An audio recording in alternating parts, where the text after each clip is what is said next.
Welcome everybody to the next episode of the Cannabis Review. I'm delighted to be joined in this episode by Jason Spatafora, aka the Wolf of Weed Street, who's the founder of Principal Street Capital. How are you doing, Jason? Good. How are you? Fantastic, mate. Thank you very much for coming on. We're going to talk all things investment and the great profile that you've built yourself up over the couple of years and now kind of dominating the cannabis investing space on Twitter. So I'll just jump straight into everything and maybe we'll go from the first topic, which is penny stocks to unicorns. Do you want to give everybody a little overview of where the game started in the Canadian kind of small shares and where you're kind of at the moment with the MSOs in America? Yeah. So I actually started in 2013. And this was when then Attorney General Eric Holder had given a statement that the Department of Justice was not going to go after states that had marijuana laws on the books. And I was, a newer investor, and I was like, wow, cannabis. I'm like, are like pot stocks a thing?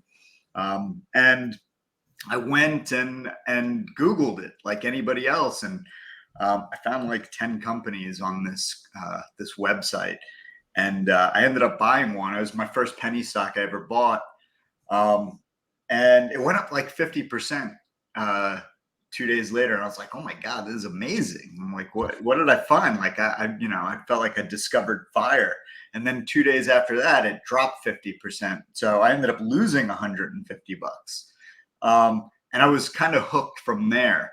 And just kind of trying to, like look for these sorts of things. And these were early days, it wasn't even Canadian companies really. There were a couple, but not too many. This is before Canopy, Aurora, Kronos, and all of them.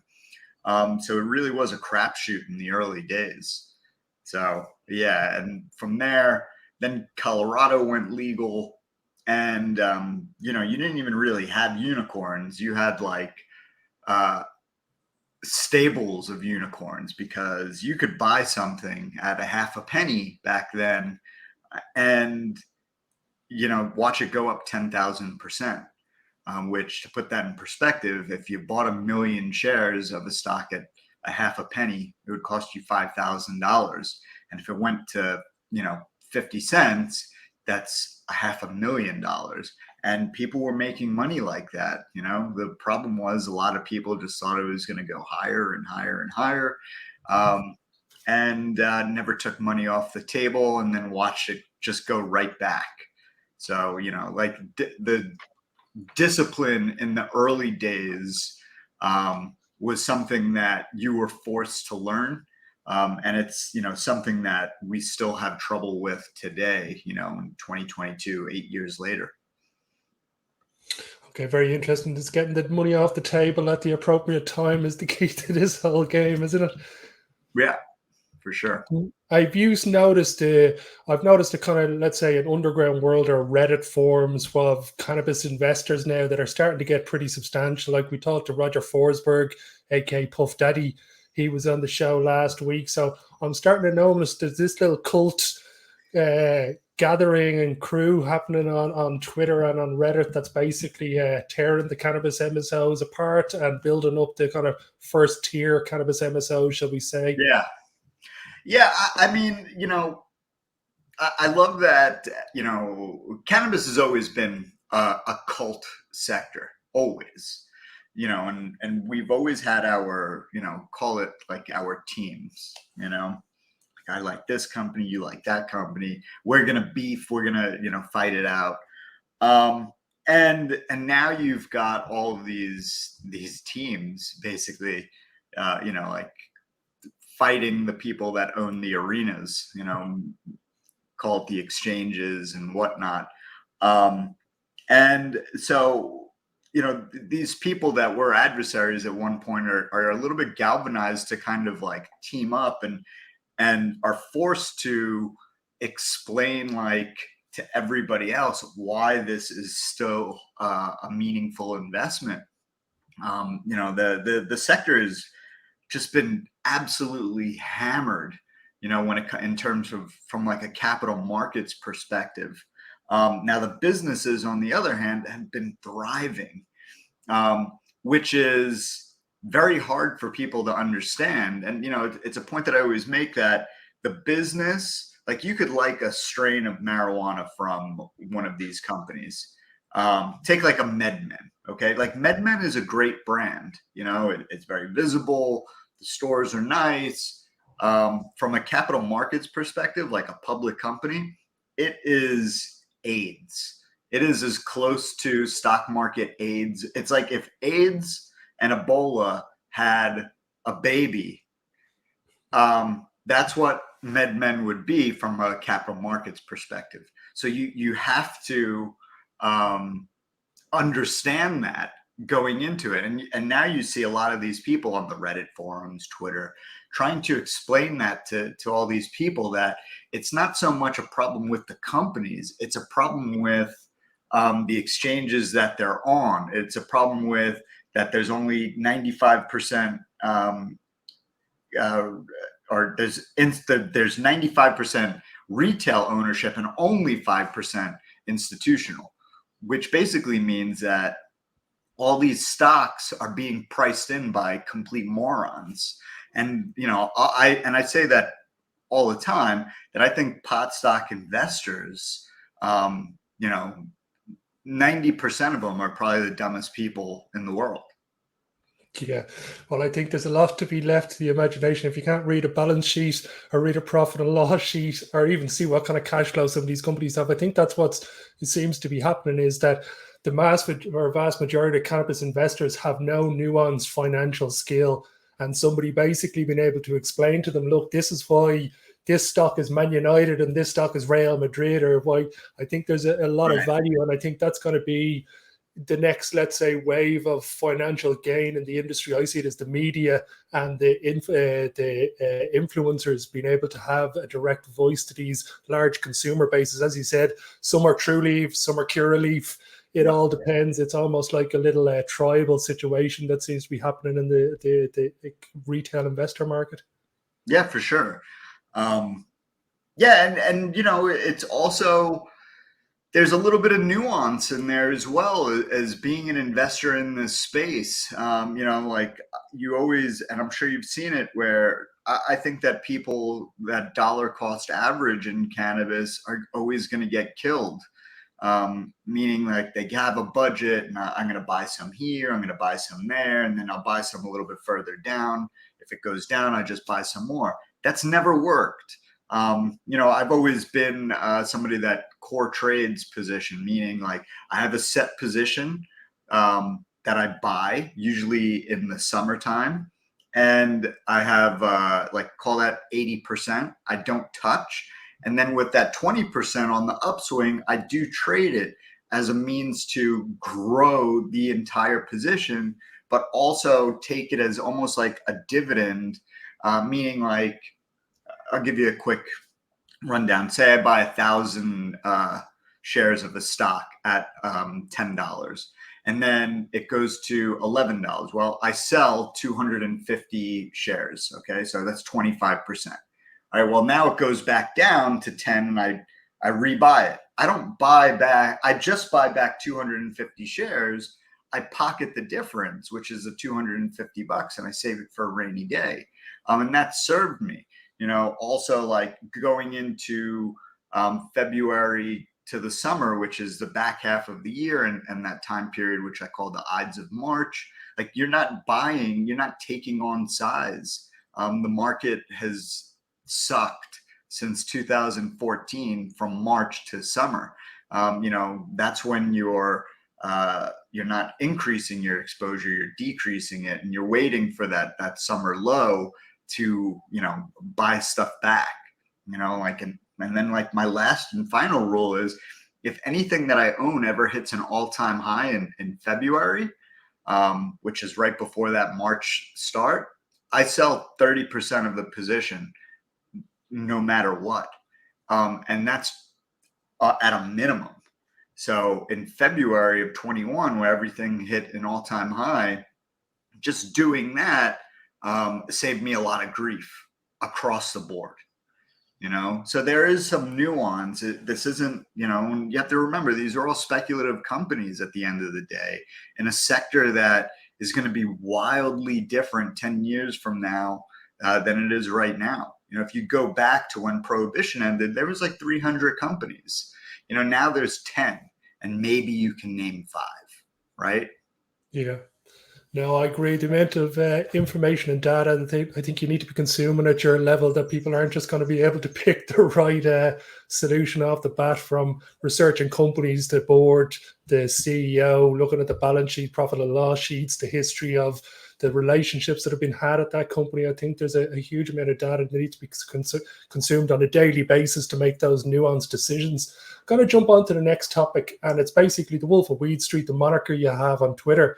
Did that just come out of the movie and you put 1 and 1 together and got 2, or was there? That's exactly what happened. Actually, I was engaged at the time, and my fiance went out with a bunch of her friends, and I just so happened to have off. I was doing something completely different at the time, and I was like, oh, and nobody's home. I was like, I'm gonna, smoke a joint and watch some TV. And so that's what I did. And I saw a trailer for The Wolf of Wall Street. And I was like, haha, Wolf of Weed Street. That would be a funny name. And I was like, I bet somebody on Twitter already has it. So I went to Twitter and nobody had it. And I was like, stoned. And I was like, oh, just make a goof of it. And I put like a photoshopped head of a wolf on Leonardo DiCaprio's body. And, it was just a goof to start. And I was like, man, I can talk about all of these companies that I'm like are really scammy anonymously. And that's what I was doing, like no recourse. Like I could just say whatever I wanted to say. And that's exactly what I did. And people were really, responsive to it. They liked it. And I would just kind of like show things. And at the end of the day, like we were all kind of in the same boat. There was not a lot of information out there in the sector. So one of the things that I did was I was using people, via Twitter to see if a lot of these early companies were real or if they were PO boxes. So I would send somebody up. I'd say, hey, does anybody live in, like Colorado Springs? And somebody would be like, yeah, I do. I'll be like, hey, I'll send you $100 on PayPal if you could go to this address. And if it's a PO box, just take a picture. If it's not, here's some questions to go in and ask. And people were doing it. We were finding a lot of companies that were just PO boxes. So, from there that developed like the Wolf Pack. And I had a small amount of followers, and Colorado had gone legal. And then one of my friends who, called me randomly one day, and he's like, I want you to sell all of your pot stocks. And I was like, why would I sell? I'm like, I'm killing it. And he's like, there's an article coming out on Bloomberg, blah, blah, blah. And he's like, and I'm watching, he's like, there's like short positions like building up. And he's like, I was like, okay, so, and he's like, I got a Bloomberg terminal. I was like, what's a Bloomberg terminal?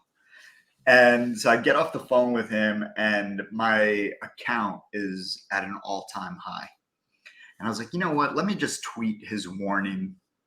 And I was like, sector takedowns in effect, blah, blah, blah. And I get off, 30 minutes later, hour later, the whole entire cannabis market, and I think this is January 10th, 2014, dropped 60% in an afternoon. So I remember my account was at like 75,000, and at the end of the day, it closed at like 29,000.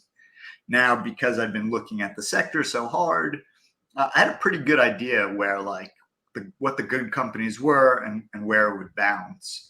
So I kind of divided what I had left into these companies, and everybody just kind of followed along, and then the wolf just kind of got bigger and bigger from there. Oh, it's an amazing story. If anybody's not following, I should highly recommend that you go and get over to Twitter and follow the Wolf of Wall Street or Weed Street. Last thing before we go, I wanted to just touch on the True Trading Group that you're a part of. Can you give everybody just a little overview of that organization? Yeah, so it's great. During like this is something because when we were going back and I talked about that first website that I went on to find pot stocks, that was marijuanastocks.com, and that was a site that myself and my two other partners, Mike and Adam, ended up buying, which was kind of like full circle. And then True Trading Group was an idea.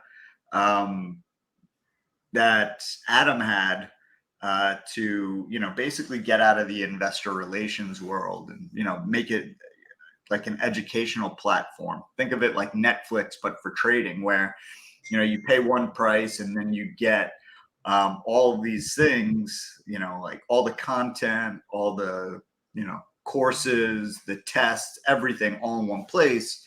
And then COVID hit, and I honestly, like, I really didn't want much to do with it. And then COVID hit, and I was already doing it on Twitter, like telling people what I was buying. And I just found like all these people were really ungrateful.